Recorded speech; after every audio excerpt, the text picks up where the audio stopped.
Hello friends, today we will discuss about combination of bulbs and about Kirchhoff's rules. So friends, let's get started. So friends, first we will discuss about series combination.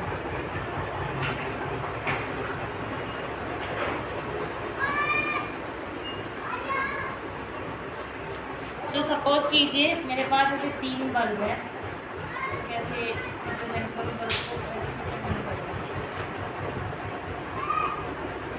और एक battery के EMF से connect है ये, और ये जो circuit है जो मैंने बनाया है इसमें जितने भी बल्ब है उसकी पावर है, इसकी P1 है, इसकी P2 है, इसकी P3 है, इसकी वोल्टेज V है, मतलब इन सब की वोल्टेज सेम है, इसकी भी V, इसकी भी V। Then we know that आपने कल पढ़ा होगा पावर वाले फॉर्मूले में जब मैंने आपको इलेक्ट्रिक पावर पढ़ाई थी तो मैंने वहाँ पे पढ़ाया था कि P इज इक्वल्स टू क्या होता है V P is equals to पढ़ाया था मैंने V स्क्वायर अपॉन R पढ़ाया था मैंने जब मैं इलेक्ट्रिक पावर तो पढ़ा रही थी। तो मैं यहाँ पे क्या लिख देती हूँ, बाय डेफिनेशन ऑफ पावर क्या हो गया, P is equals to V square upon R।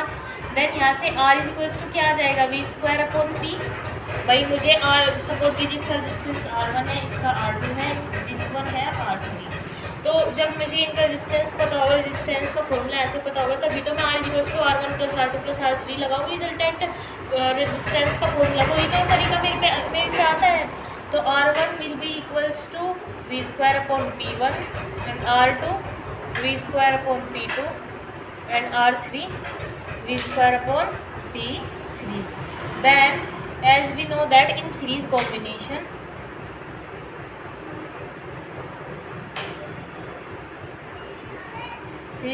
में क्या होता है, R is equals to R1 plus R2 plus R3. So R is equals to क्या हो जाएगा, V square upon P1 plus V square upon P2 plus V square upon P3। इतना आप लोगों के समझ में आ गया। अब सपोज कीजिए मैं यहाँ से V स्क्वायर कॉमन ले लेती हूँ तो R इक्वल्स टू क्या हो जाएगा, V स्क्वायर कॉमन आ गया 1/P1 plus 1/P2 plus 1/P3। तो इस V स्क्वायर किसके अपॉन में चला जाएगा, V स्क्वायर अपॉन तो R upon V square equals to क्या हो जाएगा 1/P1 plus 1/P2 plus 1/P3।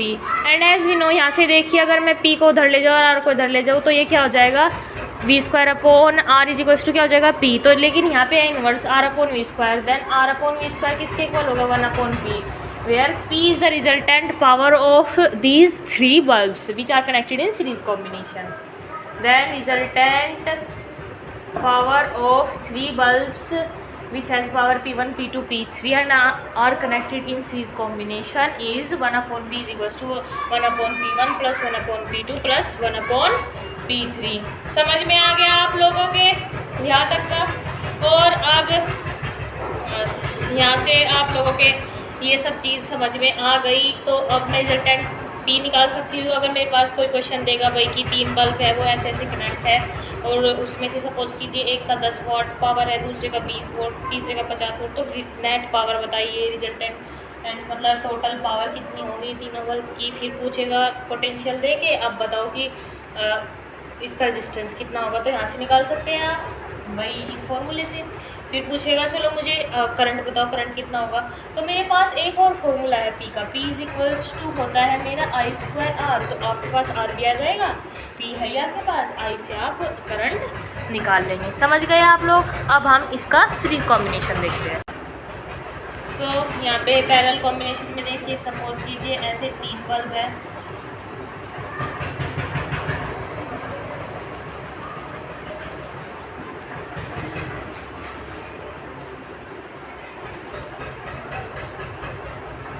इसकी पावर P1, इसकी P2 एंड इस वाले की P3, इसकी भी वोल्टेज V, इसकी भी voltage V and this one is also है वोल्टेज V। और यहाँ पे एक बैटरी से ये सब कनेक्ट है, ठीक है।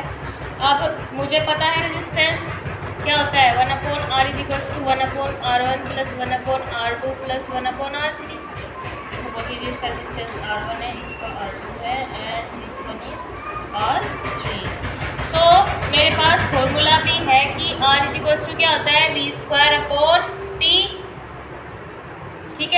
R1 क्या हो जाएगा we square upon P1, R2 क्या हो जाएगा we square upon P2, R3 क्या हो जाएगा वी स्क्वायर अपॉन P3। तो वी वैल्यू यहाँ पे रख लीजिए 1 upon R is equals to क्या हो जाएगा वी स्क्वायर, क्योंकि अगर मैं देखूँ तो R1 इज इक्वल्स टू क्या हो जाएगा वी स्क्वायर अपॉन P1, ठीक है। तो जब मैं 1 अपॉन R में ये वैल्यू रखूँगी 1 अपॉन R में, तो P क्या हो जाएगा ऊपर चल जाएगा, तो P1 is equals P1 upon V square आ जाएगा।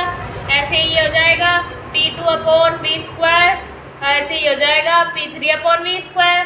तो यहाँ से मैं वी स्क्वायर कॉमन ले लेती हूँ 1 अपॉन वी स्क्वायर, और ये वी स्क्वायर यहाँ पे जब वही 1 अपॉन वी स्क्वायर बाहर आ जाएगा तो वी स्क्वायर फिर क्रॉस मल्टीप्लीकेशन में चला जाएगा। Then it will be V square upon R is equals to P1 plus P2 plus P3, and as we know that V square upon R क्या हो जाएगा P, क्योंकि जब R यहाँ पे आ जाएगा तो P यहाँ पे चल जाएगा। Then it will be P is equals to P1 plus P2 plus P3।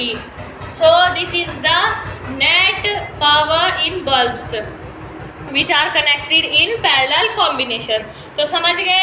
अभी अगर आपके पास कोई क्वेश्चन आएगा और पूछेगा कि बताइए नेट पावर बताइए, करंट बताइए, वोल्टेज बताइए, तो आप बता सकते हैं क्योंकि आप पावर के फॉर्मूले से अच्छी तरीके से जानते हैं, आप पावर के फॉर्मूले, ठीक है गाइस। अब हम नेक्स्ट अपने टॉपिक पे चलते हैं which is Kirchhoff's rule. Kirchhoff ने बेसिकली 2 रूल दिए थे। देखिए, जब कोई सिंपल सर्किट हमारे पास आता है जिसमें सिर्फ एक बैटरी होती है, सपोज कीजिए बहुत सारे रेजिस्टेंसेज होते हैं, ये रेजिस्टेंसेज पैरेलल में भी हो सकते हैं, सीरीज में भी हो सकते हैं, और कोई एक यहाँ पे क्या हो बैटरी हो और ये सब कनेक्टेड हो, देन इस पूरे सर्किट को हम सॉल्व कर सकते हैं ओम्स लॉ के थ्रू, ठीक है, कॉम्बिनेशन ऑफ रेजिस्टेंसेस के through.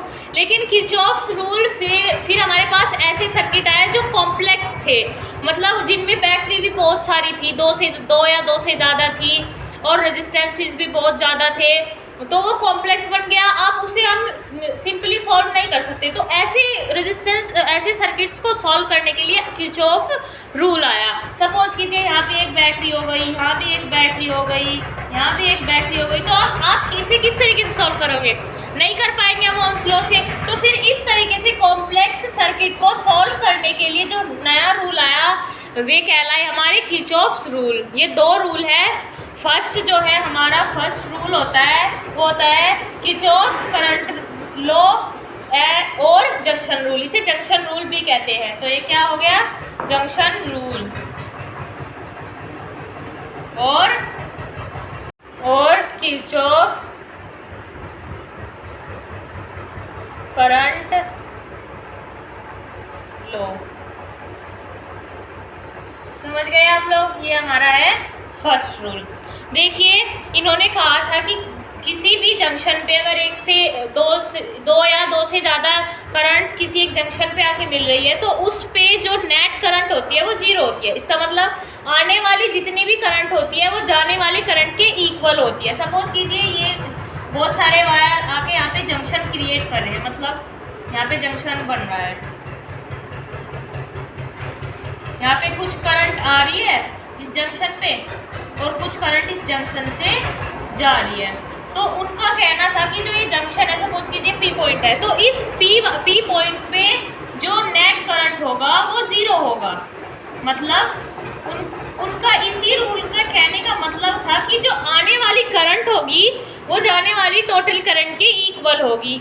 That means at any junction of the circuit the sum of the current entering is equals to the sum of current leaving।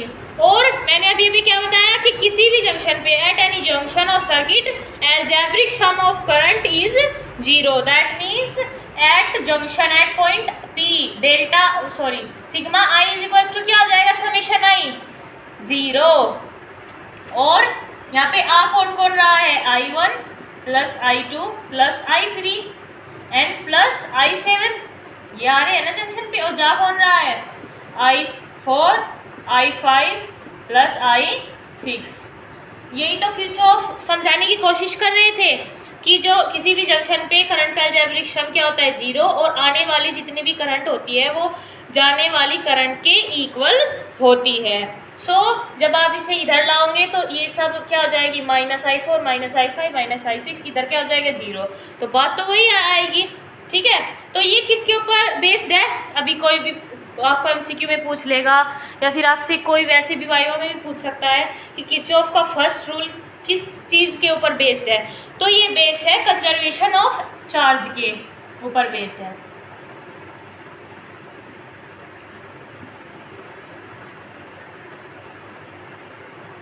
Conservation of charge ही तो है भाई। जैसे conservation of energy आपने पढ़ा था कि ना तो एनर्जी को हम बना सकते हैं ना उसे डिस्ट्रॉय कर सकते हैं, बस one form to another form उसे कन्वर्ट कर सकते हैं। ऐसे ही करंट है, यहाँ पे जितना करंट आ रहा है उतना ही करंट यहाँ से जा रहा है, जितना चार्ज यहाँ पे आ रहा है, तो कोई डिस्ट्रॉय तो नहीं हो रहा है चार्ज किसी भी तरह का।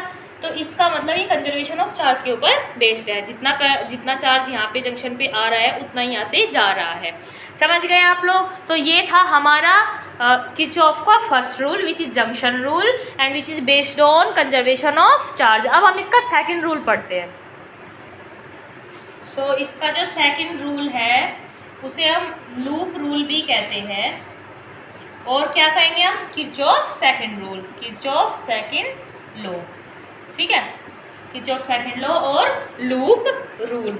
उसने मेनली कहा क्या था? उसने कहा था भाई, मैंने अभी बताया था थोड़ी देर पहले आपको कि किरचॉफ रूल कॉम्प्लेक्स सर्किट्स को सॉल्व करने के लिए यूज किया गया था। समझ गए आप? जिसमें बहुत ज़्यादा एक दो या दो से ज़्यादा बैटरीज होगी और जिसमें रेजिस्टेंसेस भी बहुत ज़्यादा होंगे। सपोज कीजिए ये मेरे पास कोई एक सर्किट है, ऐसे है, ये E1 है, ये E2 है, and this is R1 and this is R2 and ये R3। यहाँ से करंट I1, यहाँ से करंट I2, यहाँ पे जो करंट जाएगी वो क्या हो जाएगा? I1 प्लस I2, ये I2। सो अब इसे कैसे सॉल्व करेंगे? अब इसे लूप रूल की हेल्प से सॉल्व करेंगे। उन्होंने कहा था कि जो एल्जेब्रिक सम होगा बैटरी के ईएमएफ का वो इक्वल होगा रेजिस्टेंसेस, करंट और मल्टीप्लाई उनके पाथ में बीच में आने वाले रेजिस्टेंस की मल्टीप्लाई। दैट मीन्स मैं आपको लिख के समझाती हूँ, आपको अच्छी तरीके से समझ में आएगा। उन्होंने कहा था कि हम जैसे किसी सर्किट में हम चल रहे हैं, सपोज कीजिए ऐसे चल रहे हैं, तो उन्होंने कहा था कि किसी भी लूप में, क्लोज सर्किट में जो नेट ईएमएफ होता है वो इक्वल होता है नेट मतलब total of product of current and product of resistance which is inside the path of current. देखिए ऐसे जा रहा है इस करंट के मार्ग में, यहाँ पे बीच में R3 आ रहा है ना, तो इन दोनों की मल्टीप्लाई। यहाँ ऐसे जा रहे हैं तो इस करंट, यहाँ पे करंट क्या होगी? I1, इसके मार्ग में क्या आ रहा है? R2, तो इनकी मल्टीप्लाई और इन सब का ऐड। इस तरीके से मैं बात कर रही हूँ, तो क्या हो जाएगा? IR।